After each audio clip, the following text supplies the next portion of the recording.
পানির অপর নাম জীবন। মানুষের এমন সময় বিপদ আসে যখন কোটি টাকাও কিন্তু বিপদে কাজে লাগে না, শুধু পানি কাজে লাগে। তো আপনাদের একটা ইন্টারেস্টিং বিষয় দেখাচ্ছি। এখানে দেখতে পাচ্ছেন যে একটা টিউবওয়েল, এটা হচ্ছে টিউবওয়েল। এটা আমাদের একটা ছাড় বসাইছে মানে কৃষক ভাইদের কথা চিন্তা করে, যেখানে বাংলাদেশের 70% মানুষ কৃষিকাজ করে।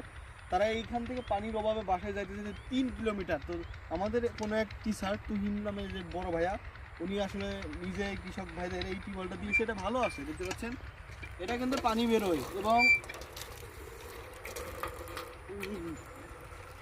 মিষ্টি পানি। সত্যি কথা বলতে এটা মিষ্টি পানি। আসলে টাকা পয়সা দেখিয়ে অনেক ভিডিওওয়ালা আছে যে দেখায় দেখায় সব করে, সেটা না। এটা কিন্তু নীরবে এবং মিশি একদম সাইলেন্ট মুডে উপকার করে গেছে। এটা কিন্তু মানুষের জন্য খুবই উপকার হয়েছে এবং পানির অপর নাম জীবন, এটা তো সবাই জানি। তো এমন ভালো কাজের জন্য আপনার চ্যানেলটি সাবস্ক্রাইব করুন। ইনশাল্লাহ আমরাও এরকম কাজে নিয়োজিত হতে পারি, এলাকাবাসী সবাই মিলে এমন কাজ আমরাও করবো ইনশাল্লাহ।